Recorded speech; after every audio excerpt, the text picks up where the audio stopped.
here's your host, Alex Garrett. All right. Well, Lou Terminello, it's back to Terminello's Take. And first of all, tonight's going to be very interesting.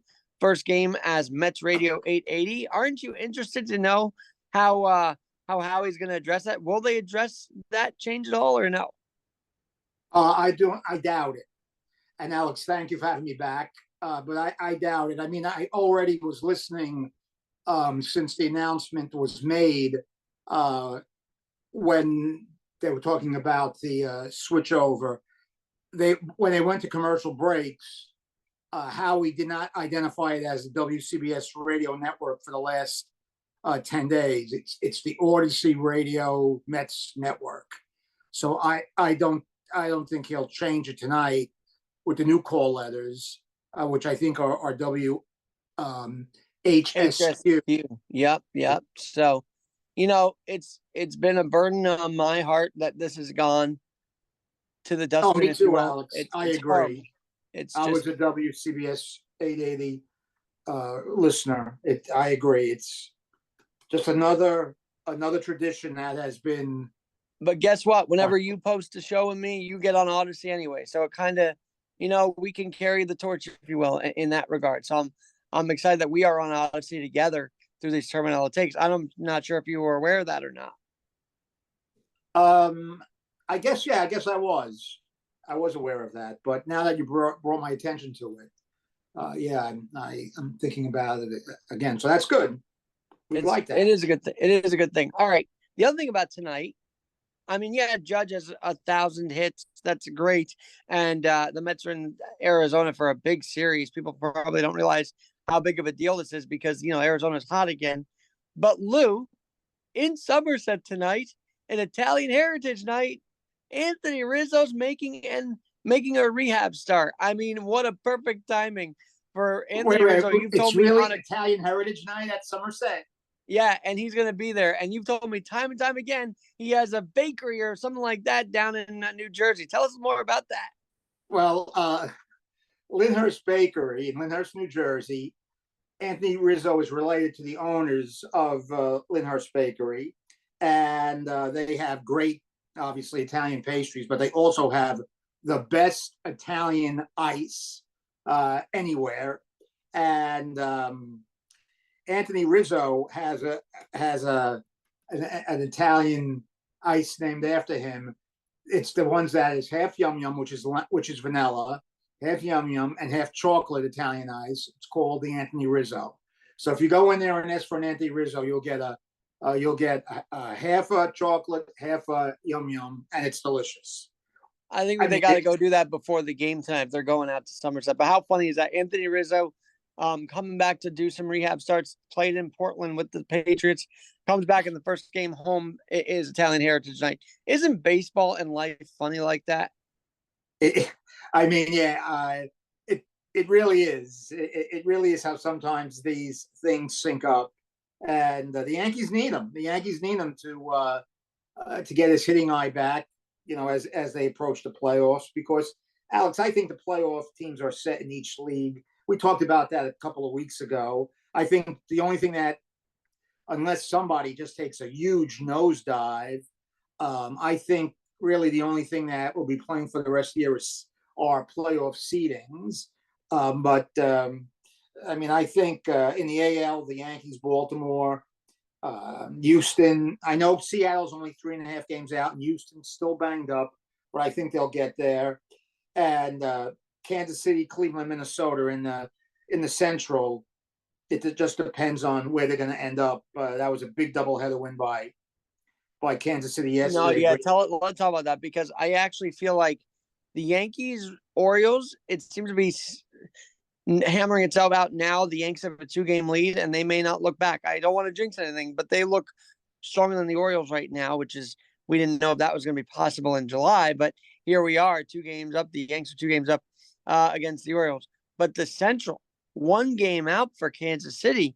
And yes, Bobby Witt Jr. is leading the charge, but the collapse of the Guardians, so to speak, are they injured? Because they were up there for a while.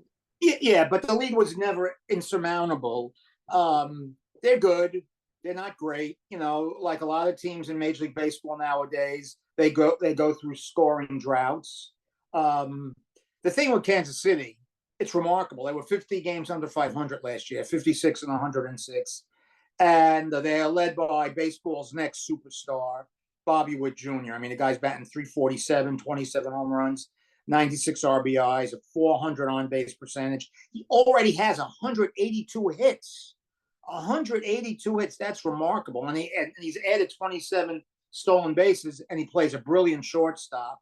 So if Aaron Judge wasn't having one of these historic years, Bobby Witt Jr. would be their front runner for MVP. And he is as valuable a player as there is in the American League, along with Judge. But Judge is going to win the MVP by a good margin, and deservingly so.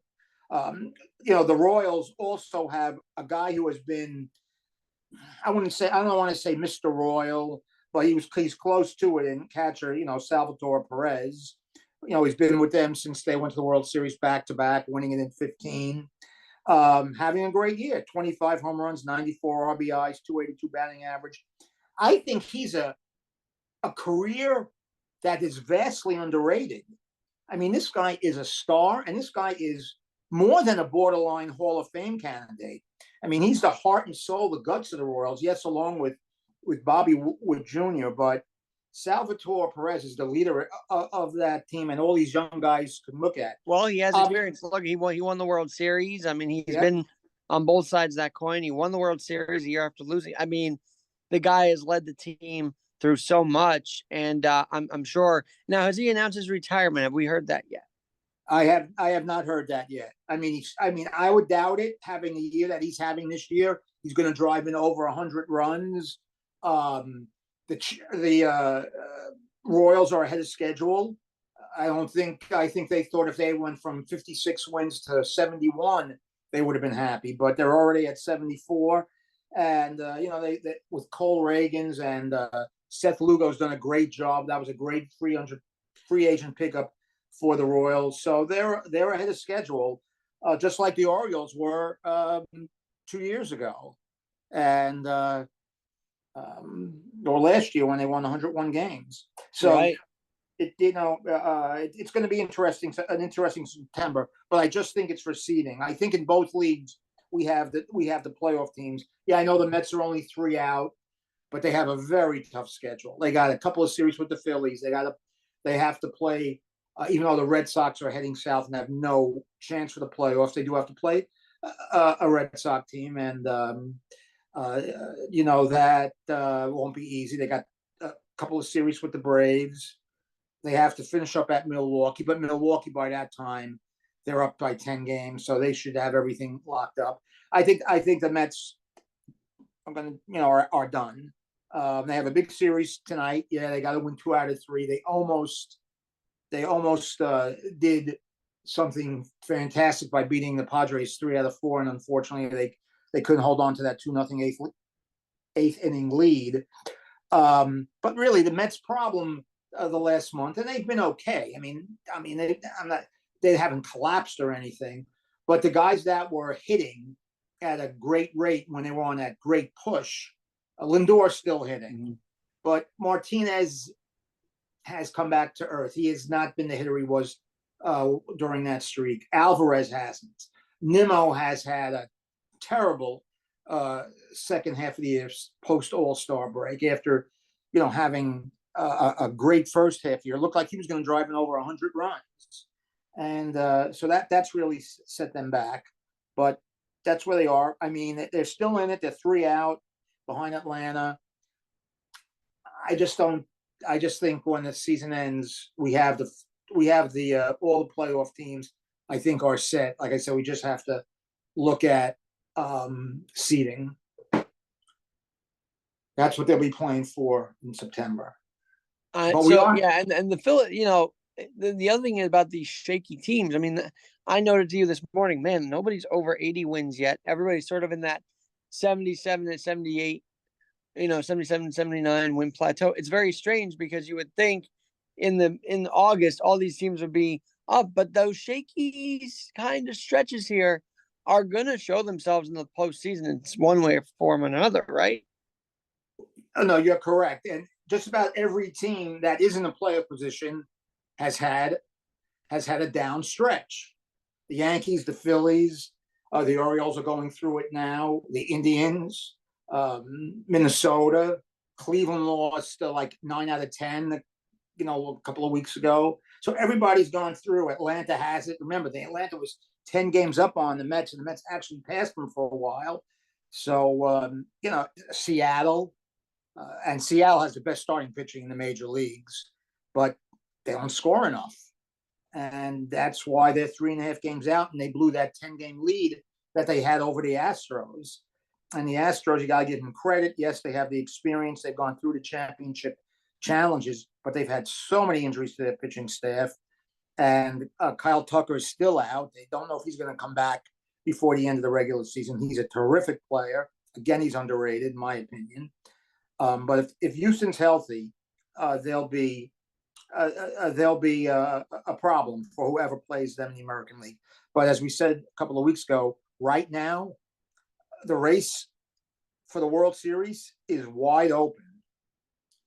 And I'm so focused on the 3-game set. Like, I just think the Yankees cannot afford to be in a 3-game set. I don't know how that's going to work in a wild card situation. Because yes, they can win. They can probably win in an extended, 3 out of 5 or 4 out of 7. But they, in a 3-game set against, say, the Astros or whoever, I'm a little concerned about that. Am I wrong to be concerned about the Yankees specifically, and even the Phillies in a 3-game set? That's a wild card for sure. Well, you're playing Russian roulette, as they say. It's better than a 1-game playoff like they had with the wild card a couple of years ago. But yes, you should try to win the division, try to avoid the 2 out of 3, get those 4 days off, get healthy, have those little nicks that you might have from the end of the regular season all cleaned up and be ready to go. But the Yankees are going to go as far as their complementary hitting takes them in the postseason. Obviously, Aaron Judge is just having another historic season. He's going to be around 60 home runs one way or the other. I mean, the guy has had a tremendous year, which is amazing because of the year he had 2 years ago. I don't know if there's ever been without steroid usage. And can you imagine if Aaron Judge took steroids? What would he hit? 90 home runs? That's very true, because you think if he was on something, he'd hit more than 52, 51 right now. But you make a very good point. And actually, speaking of steroids, the fact that Barry Bonds did do steroids did not bother the Pirates organization. He's in the Hall of Fame with the Pirates and the Giants. And, to me, that's okay. Maybe not to you, but to me, it's fine. But what are your thoughts on Barry Bonds going into the Pirates Hall of Fame, where actually it was a skinny kind of stick back in those years? The thing is, when he was with the Pirates, he certainly wasn't on steroids at that point. He started steroid usage when he signed with the Giants. He didn't need to do that. And if he didn't do that, if he didn't take steroids, he would be in the Baseball Hall of Fame right now. He's one of the best players that I ever saw. I mean, he's a 7-time MVP. Yes, some of those MVPs were with steroids, some were without. But I really have no problem, I guess, the Pirates putting him in, especially since he wasn't on the stuff when he was with Pittsburgh, for the most part. So, but again, getting back to Mr. Judge, I mean, the guy leads the AL in home runs, RBIs, on base percentage, slugging, hit OPS plus. He leads the American League in intentional bases on balls. Ironically, he only has 16 intentional bases on balls. So you think he would have more. And you think about his career. He won the Rookie of the Year in 2017, MVP in 2022. He signed a huge deal. He became captain of the Yankees. He won home run derby in college, and as you know, Alex, I think these home run derbies are a joke. But just a little tidbit here: he won the college home run derby in 2012, and he won the Major League home run derby in 2017 as a rookie. So and what his hitting instructor was when he started that whole thing was Richard Skank was actually his hitting instructor during the 2017 Derby. How about that? Yep. No. And like I said, to anybody who hasn't heard that interview that you did with him, that's a must listen on the art of hitting. But you know, the most important part to me about Aaron Judge is the home runs are great, but if he can get his doubles and singles, that's even more important. That shows he's got a rhythm. I keep saying the last 2 weeks of 2022, when he did not even get a hit of a single or a double, and he was pressing so much, finally, I think he just relaxed his body and was able to just do those hits. When he can hit doubles and singles, that's how he knows he's on. Not just the homers, but when he can go those other base hits, that's a very important sign, especially for Aaron Judge. Well, the other thing about Judge, obviously, he is clearly the best player in baseball. The Yankees were, a lot of people questioned the Yankees when they moved into center field. And really, since day one in center field, he's done a tremendous job. And I'm not talking about the two great catches and the one throw that he made last night in Washington. But since he's played center field on a consistent basis, he's terrific. I mean, he's no problem to management, and he's one of these perfect professional players. He's totally professional. And what? He has Skipper's back. He actually has Boone's back a lot more than people realize. And that holds weight. When Aaron Judge has that opinion of a manager, then that means, the manager's doing something right. And I will say Aaron Boone has this team on a trajectory of 100 wins again. They haven't gotten there in a little bit, but I know people get pissed at him. I can't be, because I think he's doing the best he can with what he's got right now. Well, I mean, he has two of the top 5 players in baseball in Aaron Judge and Juan Soto. And just think, Aaron Judge, the Yankees drafted him with a compensation pick for losing Nick Swisher in free agency. That was a pretty good trade for the Yankees, Aaron Judge for Nick Swisher. That's for sure. That was fun to see him. A lot of those guys were back for the weekend at Old Timers Day, and they had a lot of fun. That was fun. But yeah, Aaron Judge, that trade certainly paid off. Now, Lou, I know you want to talk about some other things. Obviously, we got the U.S. Open coming on as well, but we'll get to that as the weeks progress. Yeah. With baseball, though, I want to stick with this because the Yankees did something very important last night. So you had Soto, Stanton, and Judge basically go cold for a game. And normally when that happens, nobody else produces. But finally, you have a bottom of the order that actually came through. I'm sure you saw some of that. Mm-hmm. And I think that's going to be vital, too. You cannot rely on those three every night. So to see the bottom of the order coming through when the top of the order wasn't, although Gleyber had that great leadoff homer, the point is you need all 9 guys, not just 3 or 2 of them every game. And I think that was a well-rounded win last night. And can we expect more of those, do you think, down the road here? As Austin Wells is coming to his own with the bat. And Volpe, another Italian, right? He's been doing really well again. And, of course, last time with that big double. You need those guys to come through, though. You can't rely on Judge, Stanton, and Soto every night. You cannot. And that's going to be that's going to be the pressure that the Yankee batting order will face when they get to the playoffs. Let's face it; these teams aren't going to get beat most of the time, unless if the situation is where they're just caught in a corner and can't get out of. And this is a big postseason for Aaron Judge. I mean, his lifetime batting average postseason is .211. Yes, he has 13 home runs. But with those 13 home runs, he only has 25 RBIs. He has a high strikeout rate in postseason. So for all his amazing greatness, and it is amazing, there's going to be, and he knows it. Alex, don't think these guys don't know it. So they don't have to hear it from a reporter or watch Baseball Tonight or Quick Pitch on MLB Network. These guys know it. So how they handle that pressure for, I don't want to say past failures, but where they think they've left their team down, that's real pressure. Whether it's Stanton, who they're going to look at, but like I said, Judge can't bat .211. So you cannot. But one last thing here before we. No, sorry, I'll let you finish. No, but last night, a couple of those little things came through for the Yankees. LeMahieu had 2 sacrifice flies. Something as simple as that, just making contact when you have a chance to score a run on the out, could be the difference between winning and losing, and helps alleviate the pressure of putting the burden on Judge, Soto, Stanton. Yeah, and it was great to see Soto get the thing. And by the way, DJ, a healthy DJ, or even a guy hitting above 195, the Mendoza line DJ would be nice right now because he's been having his moments. Then he gets cold. I'd love to see him to go over the Mendoza line. That should be a goal for him in this moment before we hit September. All right, Lou, I told you this off air. I'm going to say it here. While we didn't report this earlier, it could still be breaking news because, as we both know, the digital space, people just find out things like they found out from WCBS was closing from my TikTok. I mean, of all the things, right? Anyway, the point is, in the digital space, this could be breaking news you're delivering because someone might not have heard what UConn just did before the college sports world gets underway again. What happened with UConn?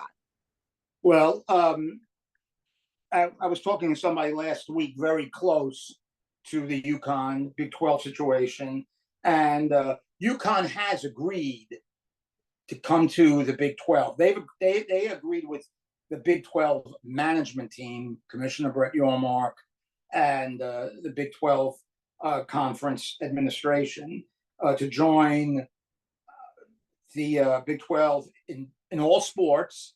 There's a 27-month out. So in the Big East, you have to give the Big East 27 months notice if you're leaving the conference. So if that holds up, and UConn is voted in by the presidents of the Big 12, it would be the 26-27 season. So they'll have 2 more years in the Big East in all sports. As you know, they're independent in football, and the Big 12 is the presidents are very skeptical about the future of the UConn football program.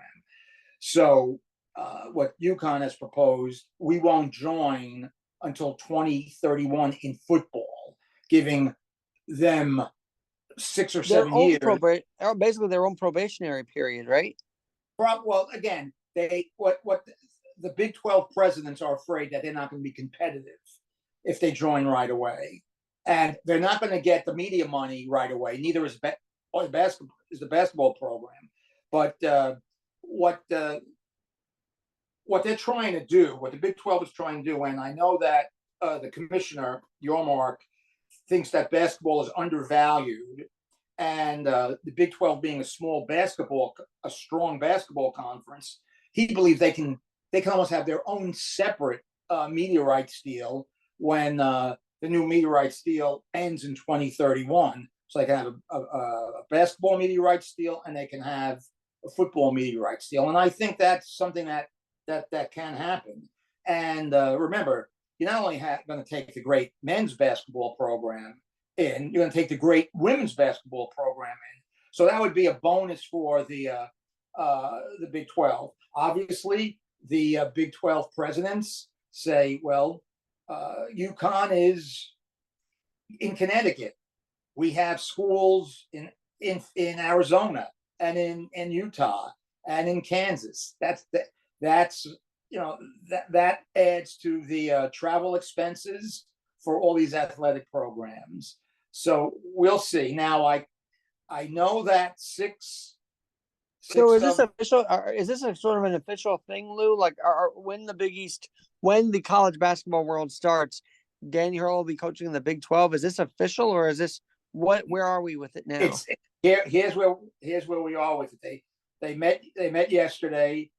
6 schools. I don't know which 6 in the Big 12 have accepted UConn into the Big 12. 2 have already voted against it.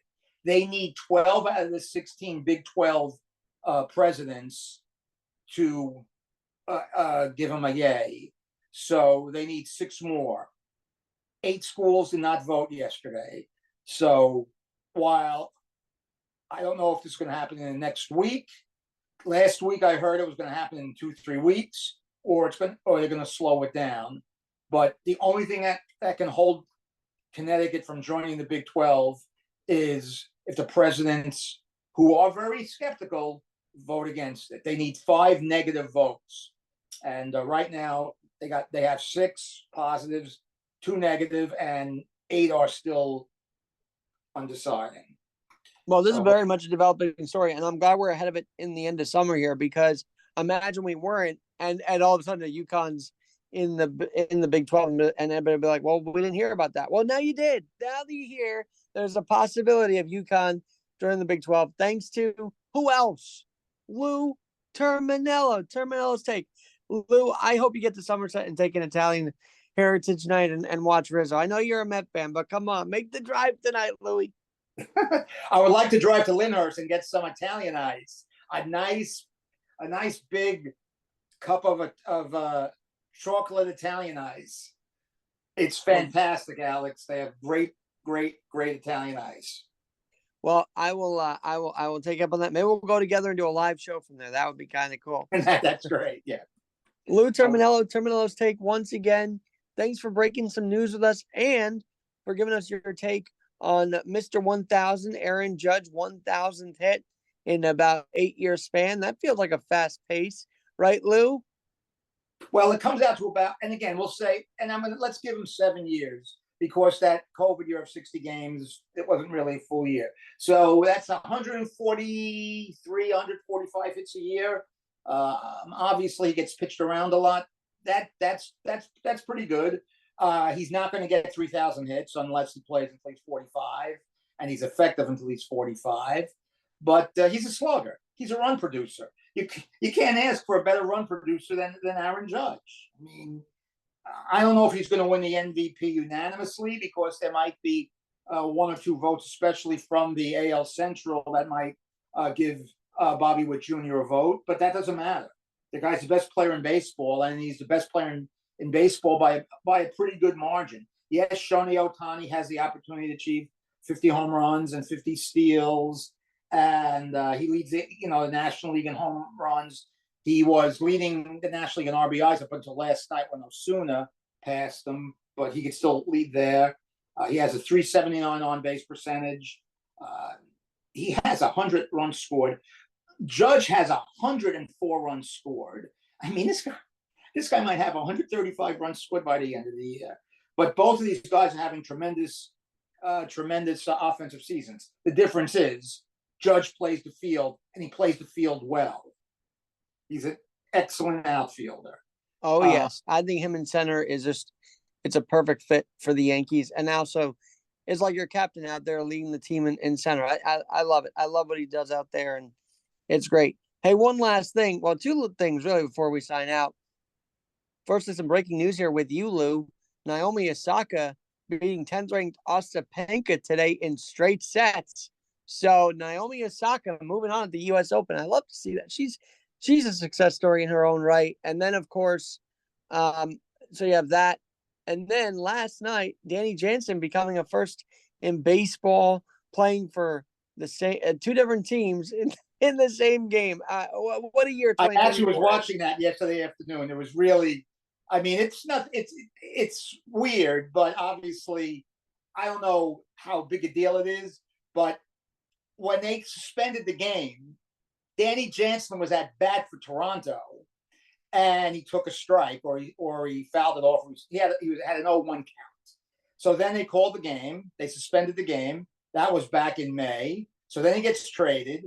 So then he's catching in the same game for the Red Sox, and he was supposed to be up at the plate for the Blue Jays when the game resumed. So they had to put a pinch hitter up for him that had an 0-1 count. It really is bizarre, but that's baseball, Alex. That's baseball. That's tennis. Congrats to Osaka. Straight sets over the 10th ranked. I mean, remember, she had some off time because of what happened at the U.S. Open. I think she had to take a mental health break, and maybe she's back at it, Lou. Yep, but we'll see. I was surprised last night. I was watching Sloane Stephens, and it looked like she had the her match set, and then she she won the first 9 games, and it looked like she was going to breeze to a 2-set victory, and she fell apart. So, but Djokovic, he won in straight sets, bad knee and all. That guy's competitive. Oh yeah, I asked Ted Damone this. I'm going to ask you: are we done? Will there be a big, encore at the French Open for Nadal, or is he done? What's your take on all of that? You mean at the U.S. Open or well, next year? the prediction that Ted told me, he's a professional player we just talked to. He thinks they're going to do one more hurrah for him in the French Open next year, but that maybe that's it. I mean, do you see him continuing on later? I think he's physical. I think Alex. I think he's physically broken down. I mean, you saw how he lost quickly in this year's French Open, and he lost in the first round of the Olympics. They might do something since he is the king of clay next year, at Roland Garros in Paris. But we'll have to see. Maybe again, if he still has the competitive juices, and if he can get himself to a point physically where he thinks he can compete. Andy Murray tried that with his, with those hip injuries that he had, and he tried. It's tough, and now, especially when you're at that age, and you're in a movement sport where you're going diagonally, horizontally. It's not easy, and you got these young guys that are just incredible athletes. So we'll see. I mean, I would doubt it. I think this is it. I think Nadal is done from playing any major tennis events. Wow. Well, Lou Terminello, on that note, what a career he had, and we'll have to track that with you in the upcoming weeks, in the upcoming months with Nadal. But right now, we got to track the rest of the U.S. Open. So we'll see what happens and enjoy it, and hopefully get to see you soon, Louis. Maybe at that bakery. I don't know yet. We'll see. Okay. All right, Alex. Thank you. Yes, a lot of good sports coming up now as you go past Labor Day. NFL, college football, the 2 weeks of the U.S. Open, the beginning of the hockey and basketball seasons. It's going to be fun. Been one leg up on sports with Terminello's take. Lou Terminello on the Alex Garrett Podcast Network.